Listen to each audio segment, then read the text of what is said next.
लोग कहते हैं ना कि नेता नहीं डरते, इस प्रोटेस्ट से ना नेताओं को अब डर लगेगा। क्यों? क्योंकि हम धर्मेंद्र प्रधान के इस्तीफे के लिए यहाँ पे बैठे हैं और जब तक इस्तीफा नहीं हो जाता ना हम यहाँ पे बैठे रहेंगे। और लोग कहते हैं ना मैं खुद एक ब्राह्मण हूँ, ठीक है, कट्टर ब्राह्मण हूँ, सनातनी लड़की हूँ। मैं कहती हूँ भाई हम कॉकरोचेस जनता पार्टी के साथ आए, हम क्योंकि हम खुद एग्जाम देते हैं भाई, हम खुद पेपर देते हैं, हम खुद स्टूडेंट है, तो हमारे ऊपर बीतती है ना। नेताओं को क्या, नेता के बच्चे तो यूएसए में पढ़े। अच्छा, आपने सनातनी की बात करी है, सनातनी यहाँ पर कुछ राइट विंग के लोग आए थे जो यहाँ पर उमर खालिद का नाम सुनते ही क्यों भड़क रहे थे, मतलब लोग भड़का रहे थे। वो है गोभी सुअर जी, ठीक है, गोभी सुअर एक नाम है, गोभी सुअर, वो है गोभी सुअर। जिन लोगों को तमीज नहीं है, जिन लोगों पे आंखों पे ना मोदी नाम का चश्मा चढ़ा है, वो है जो अपने आप को सनातनी कहते। किसी दिन उनसे उनकी कास्ट पूछ लीजिएगा, ब्राह्मण है तो बताइएगा भाई हम खुद ब्राह्मण है। शर्मा है दीपक शर्मा की क्या बात करूं, इस इंसान को आज हम नहीं नजर आ रहे। और जब दक्ष चौधरी जैसे लोगों को, अरे रिधिमा शर्मा, अरे भाई इनने तो मेरी कास्ट बदनाम कर दी, मैं खुद शर्मा हूँ, इनने हमारी कास्ट बदनाम कर दी कि शर्मा लोग। भाई रिधिमा जी मैं खुद एक ब्राह्मण हूँ, ठीक है, और वो भी शर्मा हूँ, कास्ट से भी आप ही की कास्ट की हूँ, ठीक है। तो आपको इतना समझना चाहिए कि पेपर लीक हमारे होते हैं, हम जैसे बच्चों के। अब इस महिला की उम्र निकल गई, महिला क्या कहूँ इस महिला को, इसकी उम्र निकल गई, ये काहेगा एग्जाम देगी, एग्जाम तो हम जैसे बच्चे देंगे ना। अच्छा, 4 दिन हो गए लगातार यहाँ पर प्रोटेस्ट चल रहा है, अभी तक यहाँ पुलिस, अगर बात करें सरकार की तो सरकार ने भी कोई एक्शन नहीं लिया अभी तक। भैया पहले मोदी जी थाली चम्मच बजवाए थे, ठीक है, तो कानों तक सबके पास पहुंच गई थी। मोदी जी हम भी थाली चम्मच बजा रहे हैं 3 दिन से यहाँ पे, आप लोगों के कानों में क्या रुई डाल के बैठे हैं जो आप लोगों को सुनाई नहीं दे रहा। मतलब यहाँ से पीएमओ ऑफिस कितनी दूर है, पास में है ना, धर्मेंद्र प्रधान का घर भी यहीं पास में है। मतलब वही चीज है ना, नेता इतने जाहिल हैं कि इन नेताओं को शर्म नहीं है कि इस्तीफा दे दें ताकि बच्चे यहाँ सर्दी गर्मी, मतलब आज बारिश हुई है, ठीक है, हम बारिश में भी यहीं थे, कल 45 डिग्री टेम्परेचर गर्मी थी, दोपहर में धूप थी, हम उस धूप में भी यहीं तप रहे थे। नेताओं को क्या, नेताओं तो ऐसी गाड़ी में चलते हैं, ऐसी गाड़ी में घूमते हैं, तो नेताओं को काय की शर्म है। अच्छा, यहाँ पर एक पोस्टर लगा हुआ था, पीसफुल प्रोटेस्ट जो हो रहा है उस पर एक पोस्टर लगा हुआ था डॉक्टर BR अम्बेडकर का।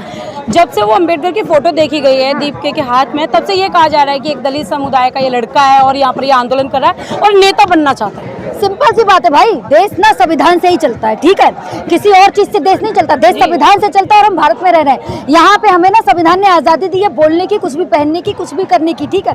तो जो लोग कहते हैं ना कि दीपक अभिजीत ने संविधान की बुक क्यों पकड़ ली थी, बाबा भीमराव अम्बेडकर का फोटो क्यों है, महात्मा गांधी का भी। भाई महात्मा गांधी वो इंसान थे ना जिसने दांडी यात्रा, नमक यात्रा जैसे यात्राएं की, ठीक है। गांधी जी की एक विचारधारा थी कि कोई आपको एक गल्प मारे तो दूसरा आगे कर दीजिए, क्यों, ताकि वो इंसान खुद शर्मा जाए, ठीक है। लेकिन इनके नेताओं में शर्म हया नहीं है, क्यों, क्योंकि ये वही लोग हैं जो गॉडसे को माने, जिसने किसी आजादी की लड़ाई नहीं लड़ी। मोदी जी तो खुद प्रकट हो गए हैं। लेकिन वो तो कहते हैं कि गोडसे हो चाहे सावरकर हो, उन्होंने आजादी की लड़ाई लड़ी, आप कह रही नहीं लड़ी है। ऐसे तो मोदी जी के पिता ने भी लड़ी, किसी ने देखा है मोदी जी के पिता को? मोदी जी ने खुद बोला था मन की बात में कि मेरे पिताजी आजादी की लड़ाई में जेल गए थे। मोदी जी तब कब पैदा हुए भाई? मोदी जी की डेट ऑफ बर्थ देख लो, हमारा भारत कब आजाद हुआ और मोदी जी की डेट ऑफ बर्थ कब है? मोदी जी आप सच में ही प्रकट हुए, अब तो मुझे भी लग रहा है मोदी जी प्रकट हुए हैं भैया। अच्छा, एक सवाल और यहाँ पर ये निकल कर आता है कि जिस तरीके से अभी बीजेपी के टाइम पर पेपर लीक हो रहे हैं, उससे पहले कांग्रेस की बात करें तो कांग्रेस का टाइम था तब भी पेपर लीक हुआ, लेकिन आप लोगों ने तब तो प्रोटेस्ट नहीं किया, लेकिन आज जब बीजेपी की सरकार है तो आप लोग प्रोटेस्ट कर रहे हैं। तब इतने पेपर लीक नहीं हुए ना, तब नीट जैसे पेपर लीक नहीं हुए ना। ये तो नीट जैसे एग्जाम जो सबसे बड़ा एग्जाम कहा जाता है, हम 6-6 महीने बंद कमरों में प्रिपरेशन करते हैं पढ़ के, ताकि भैया हमें सब रट जाए, कोई एक सवाल ना छूट जाए, कि हमारे घर वालों को सपना ना टूट जाए। हम 6-6 महीने बंद कमरों में तैयारी करते हैं नीट के एग्जाम की, और वही पेपर लीक करा दिया आपने। और नौटंकी में इतना बिजी होगा मोदी जी, इनको ये नहीं पता हमारे अगले दिन योगा दिवस मना रहे थे यहाँ प्रोटेस्ट, और अगले दिन योगा डे नहीं, योगा दिवस नहीं मना रहे थे, वो तो बाद में मनाने गए। पहले आधे घंटे 45 मिनट इंतजार किया ना कि नीट छात्रों को कोई दिक्कत ना हो। नौटंकी में इतना बिजी हो गए, मोदी जी खुद एग्जाम दिए होते तो पता होता है, एडमिट कार्ड पे लिखा होता है 45 मिनट पहले सेंटर में पहुंचे या 1 घंटे पहले पहुंचे। मोदी जी आप इंतजार किसका कर रहे थे, आप किसके लिए वहाँ इंतजार कर रहे थे, ये बता दीजिए, किसके लिए इंतजार कर रहे थे? अच्छा, अगर दूसरे सवाल की अगर हम बात करें, क्योंकि कल या परसों की अगर हम बात करें तो नीट का एग्जाम दोबारा हुआ है अभी, तो देखा जाए जिस तरीके से हिंदू लड़की को अंदर जाने दिया जाता है चुन्नी पहन करके, और वहीं पर अगर बुरखे में एक लड़की जाती है तो उसको मना कर दिया जाता है, तो यह पेपर देने के टाइम पर भी जातिवाद किस तरीके से, मतलब भेदभाव। अब इन लोगों को ये नजर नहीं आया कि एक छात्र अपने पापा के साथ गई थी, वो लड़की कितना रो रही थी बाहर, पता है कितने मिनट लेट हुई थी एग्जाम सेंटर जाने से, पता है 2 मिनट 2 मिनट लेट हुई थी, वो कितना बाहर रो रही थी, यहाँ तक कि मुझे तो खुद रोना आ गया वो वीडियो देख करके। उसके पिता ना अपने गेट में सर मार के रो रहे थे। भाई इन नेताओं को इतना शर्म नहीं है, होगी कहाँ से शर्म? इनके बच्चे जब भारत में पढ़ेंगे तभी तो इन्हें पता होगा ना कि भारत की एजुकेशन सिस्टम है क्या। हमारा एजुकेशन सिस्टम पता क्या है? हमारे पापा मम्मी अगर गरीब है ना तो वो कैसे कैसे हमें पैसे देते कि हम दिल्ली में एग्जाम देने आए, ठीक है। और दिल्ली में यूपी से आने का खर्चा पता है कितना होता है पर डे का? 2000 रुपए। हमारे घर वाले कैसे देते वो हमें पता है। तो धर्मेंद्र प्रधान जी आपको खर्चा दे रहे हैं क्योंकि पेपर लीक हो गया, दोबारा से आप पेपर दीजिए, लेकिन जो फीस है वो माफ है आप लोगों को। वाह भाई वाह, धर्मेंद्र प्रधान जी बहुत बड़ा एहसान कर दिया आपने ये बोल के। हमारे पापा मम्मी भी कह रहे हैं एक बार पेपर लीक हो गया अब दोबारा करोगी क्या तुम? क्यों?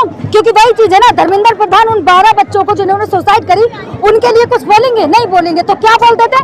हमें बरगलाया जा रहा। धर्मेंद्र प्रधान जी पढ़े लिखे अगर आप होते ना, और आपके जो बड़े बड़े नेता है ना, आपके आका अगर पढ़े लिखे होते ना, तो आपको पता होता कि चाहे एक सवाल लीक हो चाहे 10 सवाल लीक हो, वही लीक होता है। अगर एक सवाल से भी बच्चे की ना जिंदगी डिसाइड हो जाती है, एक नंबर से भी, कि मैं पास होंगी या फेल, एक नंबर से जी। लेकिन अभी आप लोग यहाँ पर धर्मेंद्र प्रधान का इस्तीफा मांग रहे हैं, अगर वो नहीं देते तो साथ में प्रधानमंत्री का भी, तो क्या लगता है कि धर्मेंद्र प्रधान इस्तीफा नहीं देंगे तो देना पड़ेगा धर्मेंद्र प्रधान को? क्यों? क्योंकि अगर धर्मेंद्र प्रधान आज इस्तीफा देंगे ना तो कल को कोई रेल हादसा होगा तो हमारा रेल मंत्री इस्तीफा देगा। और अमित शाह जी आपने तो पहले ही बोल दिया था कि आपकी पार्टी में इस्तीफा नाम की कोई चीज नहीं है, आप लोग सीधे तबादले कराते हैं। तो वही चीज है ना, मोदी जी कम से कम थोड़ी तो शर्म होया कीजिए, आप भी बड़ा छात्रों की बात करते हैं। वही चीज है ना, मोदी जी अगर एग्जाम देते, पढ़े लिखे होते, इनकी पार्टी में कोई नेता, तो पता होता ना। मोदी जी खुद कहते हैं पहले कठिन सवाल करो सरल बाद में करो, मतलब कठिन सवाल के चक्कर में जो आता है मैं वो भी छोड़ दूं। मैं आपसे एक आसान सा सवाल पूछता हूँ। हाँ, आप जो ये कह रहे हो कि पर्चा लीक हुआ, एग्जामिनेशन पेपर नहीं हुआ लीक, आप लोगों के मुताबिक नहीं हुआ क्या? लीक हुआ ना? हुआ है। हाँ ठीक है। हाँ। उसमें राजनीति और मोदी जी कैसे आ गए, इन्वॉल्व कैसे कर रहे हो आप? भैया सरकार किसकी? सरकार एक आम जनता नहीं क्वेश्चन पूछा, सरकार किसकी है अभी? सरकार किसकी है? एजुकेशन मिनिस्टर कौन है? गवर्नमेंट बॉडी होती है। एजुकेशन मिनिस्टर कौन है? एजुकेशन मिनिस्टर कौन है?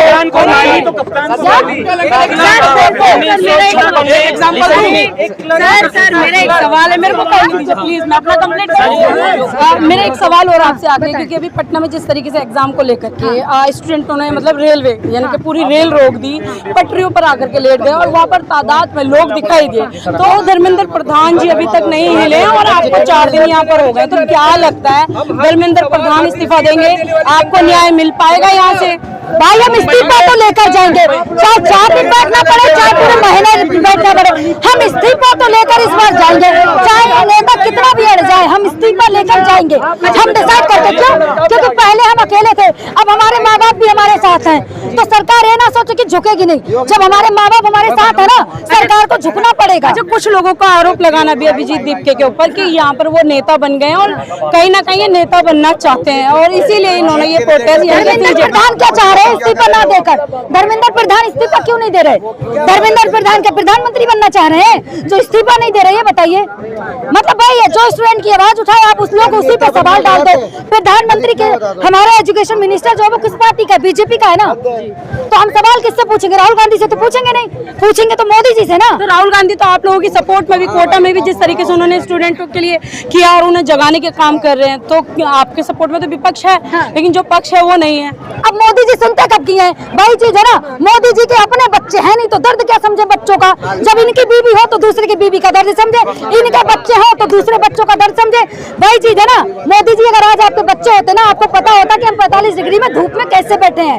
इनके तो बच्चे हैं नहीं तो पता क्या होगा इनको। अच्छा चलिए, अब आपने जैसा बता दिया यहाँ से न्याय लेकर ही आप लोग उठेंगे, तो कुछ लोगों का ये भी कहना है कि कहीं ना कहीं ये प्रोटेस्ट बीजेपी के सपोर्ट में किया जा रहा है, दिखाने के लिए कि हम बीजेपी के साथ नहीं है लेकिन बीजेपी के सपोर्ट में ये प्रोटेस्ट चल रहा है। अगर बीजेपी के सपोर्ट में होता ना तो मैं ना मोदी मोदी मोदी करती होती, ठीक है। अब मोदी लोग वही लोग करते हैं जिनका कच्चा पटा होता, खाने को रोटी नहीं होती और करते हैं मोदी मोदी।